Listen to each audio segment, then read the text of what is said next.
Nelly Furtado traveled to Kenya with great expectations.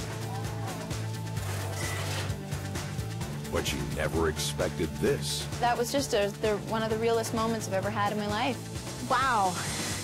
With laughter, candor, I haven't been able to get her out of my mind. and emotion. You deserve to go to school. Yes. He's so smart. It just seems so unfair. Join Nelly on her journey. Join Nelly on the road to Kisaruni. I just feel so lucky to have been here today.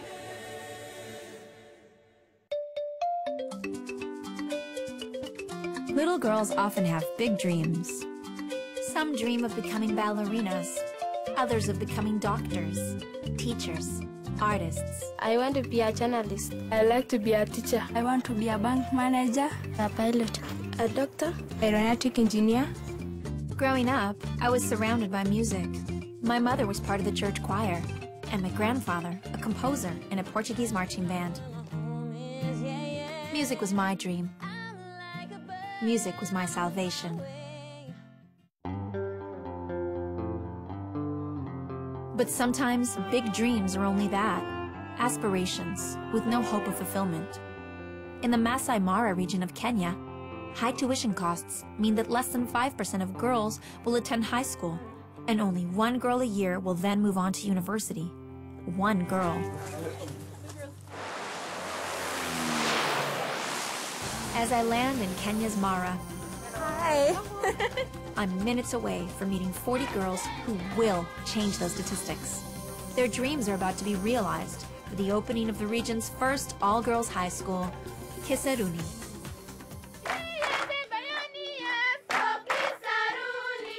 The path to education is not an easy one in this part of the world. I am Nelly Furtado, and this is the road to Kisaruni.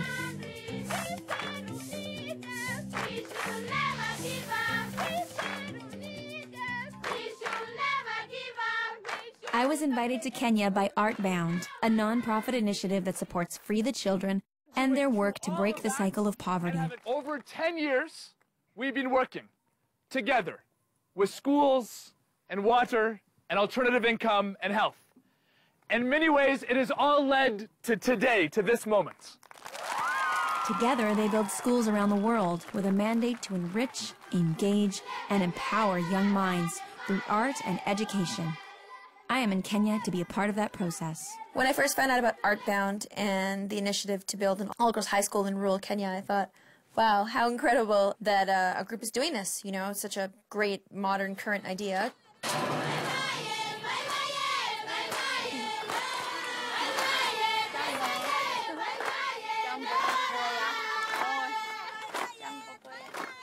And we entered into, you know, the grounds. I felt an overwhelming sense of magic. What's your name? Penina. Oh, Penina and Faith? You Faith? Oh! Today, the community has traveled from far to welcome us. Hi, I'm Nelly. Thank you for having us. And celebrate the opening of Kisaruni with song, dance, and pure joy. It's amazing because it's such a celebration. It's so happy and you don't... I mean, yeah, it makes you think, right? I think we take our education for granted in North America, definitely. And just to think people are this overwhelmed and happy with this school is mind-boggling, yeah. It was amazing to be around something like in the beginning, you know, like in the beginning phase, sort of like, it's like a flower about to bloom into a huge garden, you know? And that's the kids and their minds, and they're growing, and their dreams, and the trajectory of their lives. Kisaruni is really a blessing to these girls, because most of them would not have gone to high school. They would have been married off so that their parents can get this dowry, you know, a few goats. Yeah, that's the unfortunate bit of it. Admission to Kisaruni was no easy feat. With fierce competition, more were turned away than accepted. The girls of Kisaruni represent the best and brightest of their communities. Kisaruni will be a place where leaders will come from. Role models will come from Kisaruni. Two such role models are Faith and Penina, extraordinary students who proudly introduced me to their classmates.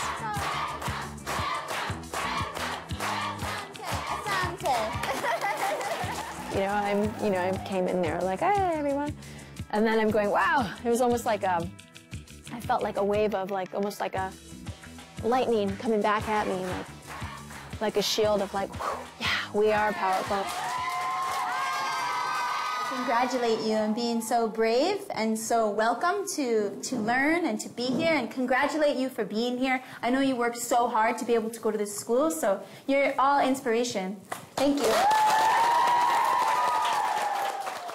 They had this confidence that just kind of proves to you when you give somebody a chance, when you give them a choice and a chance, an opportunity, that's empowering. These girls are really empowered. Everywhere we go, people always ask us. People always ask us. Faith and Penina then walk me to the single room that the 40 girls share. And what is this, the dormitories?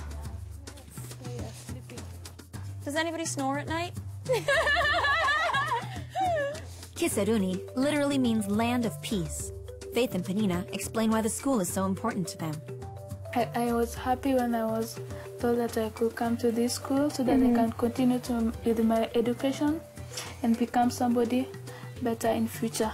And also to come back and assist my community, to know about the education. The most beautiful thing is they want to come back and help their community. It's all very it's a reciprocal thing. They want to get an education and they want to shed light on their community. They want to make the community stronger and bigger. So it's just kind of a foolproof plan, I think.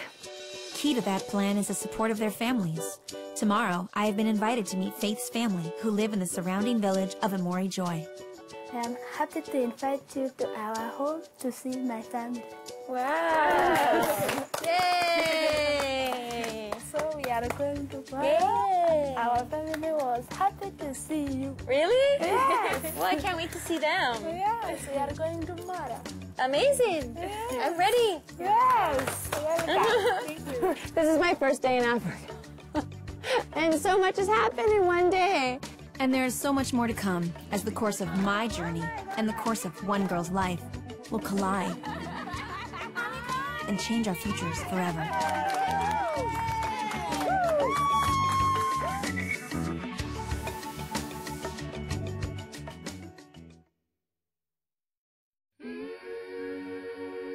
The sun rises on a new day over Kenya's Masai Mara. Today, I travel to Faith and Penina's village to meet their friends, family, and see the place that they call home. Hello. How are you doing? As we walk to the small farming community of Amori Joy, we fill the air with song.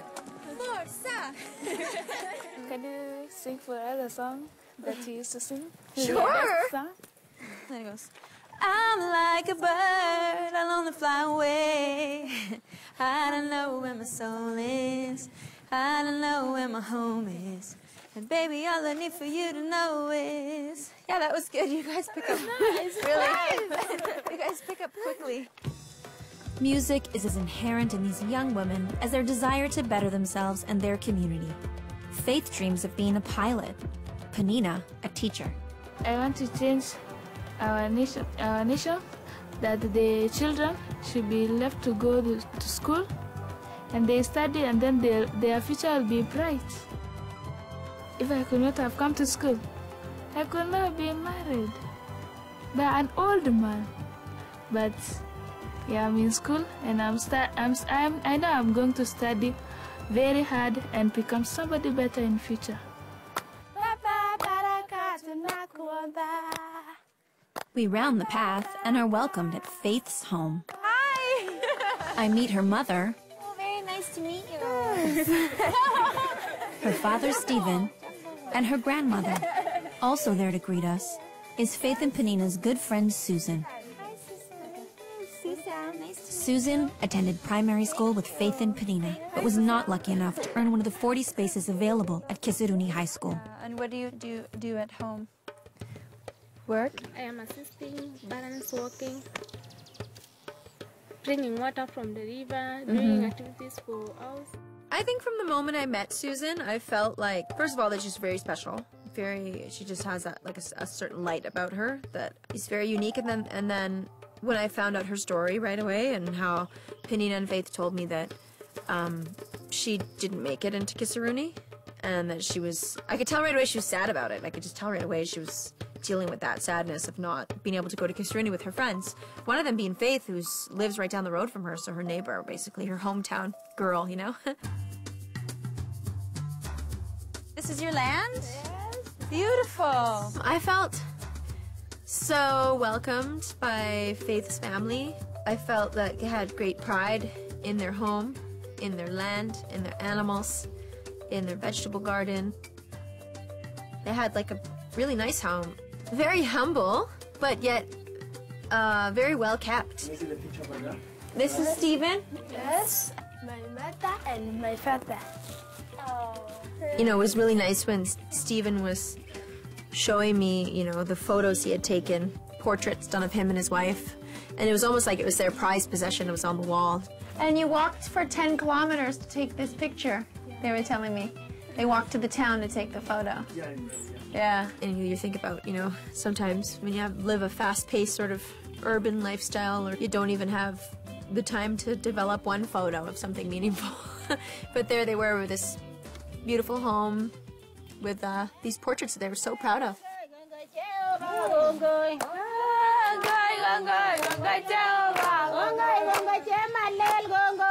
Singing Gongoy Jehovah, thanks to God, I was welcomed with an overwhelming spirit of generosity, openness, and joy. Her great aunt was there, this remarkable woman. She's an artisan, and so I was given this big gourd that she had hand decorated as a gift, as a welcome gift, and I felt very special. I felt very special. I mean, I admit, at first I was a little worried. I thought there was actually something in the gourd for me to drink. That's amazing. So beautiful. I'm overwhelmed. Honestly, I wanted to stay the night.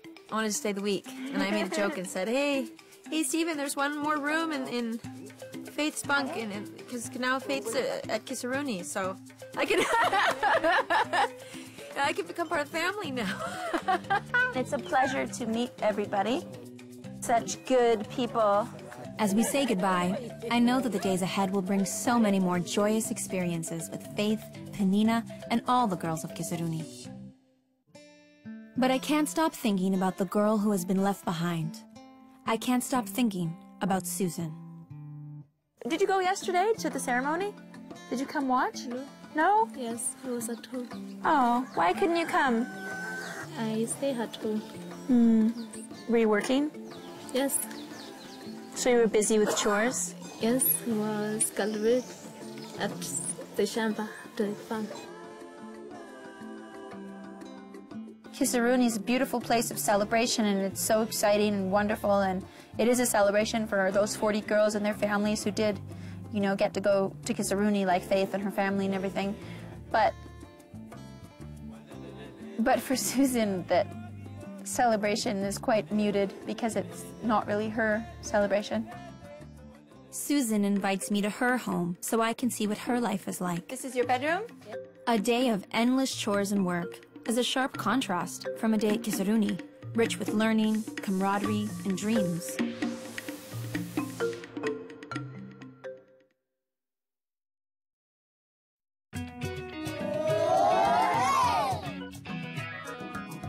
I came to Kenya to meet the 40 incredible girls enrolled at Kisaruni High School. I knew that I would share music and see firsthand how an arts education would enrich their lives. But in meeting Susan, the girl who did not quite make the cut, my trip has taken an unexpected turn. Going to Susan's house, leaving right away. If it doesn't rain, we'll stay all day. Do you have some gourds?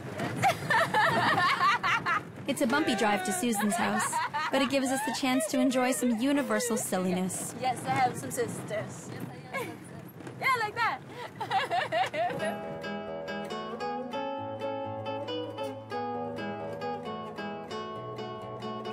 As we walk the final stretch towards her home, she tells me that she never knew her birth parents, but was taken in by Monica, the woman she calls Mama. Hi, Monica. Wow. Nice to meet you. I've heard lots about you. Jumbo boy. Welcome. Monica found a 4-year-old Susan working in the fields with a baby strapped to her back. I cried there because Susan was taking her baby in her back and she was very small and looking after the cows.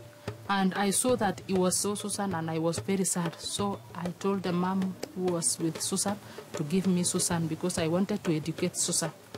Despite having 4 of her own children, she rescued Susan from a life of child labor and brought her home for a chance at education. Like Monica here, she's an incredibly smart woman. She said, you know, she went to grade 6, and then at the age of 14, she was circumcised and got married, and then had 4 kids right after by 16. So she didn't really have a choice. I think she hopes for a choice for her children in the future, to have options and to have choices, and it's kind of what it's all about, you know?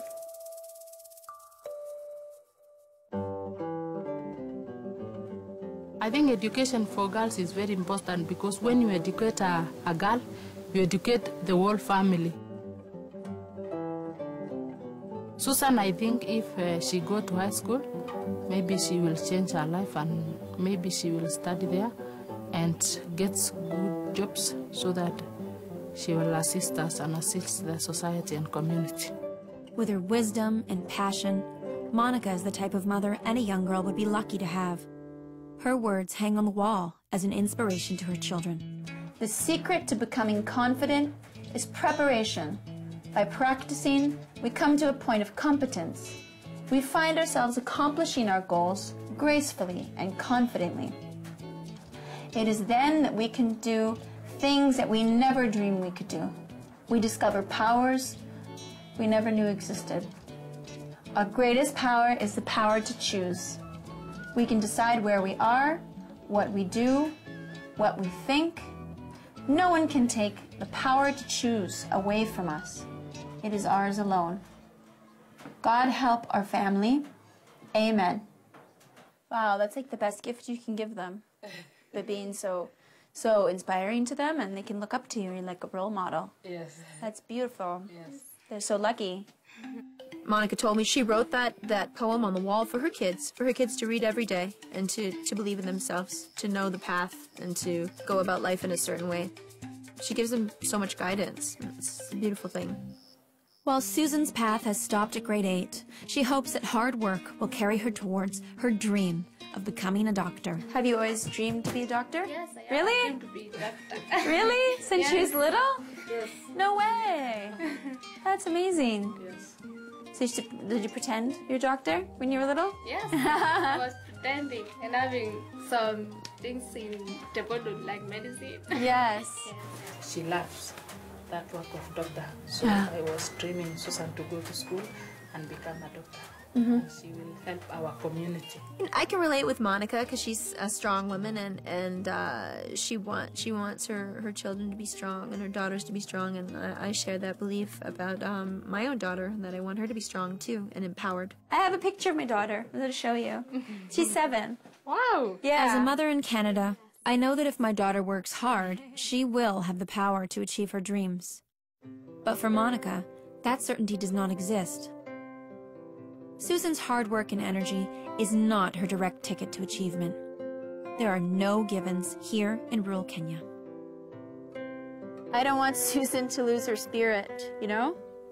I think she's young and it's only been 6 months, you know, without school, but I think it's going to be hard for her to retain that spirit. I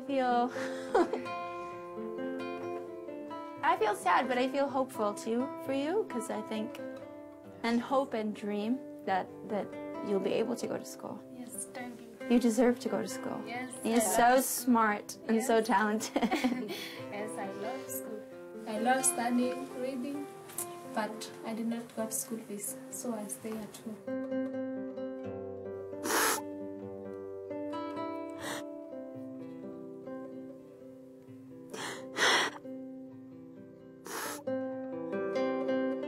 Susan represents every girl who has been stripped of the opportunity to live a full and empowered life. It just seems so unfair. All they want is an education. I mean, and all she wants is to go to high school. It's not a lot. With a heavy heart, I say goodbye and head back to Kisaruni. But even the promise of tomorrow doesn't seem as bright. Now the thoughts of Susan race through my mind.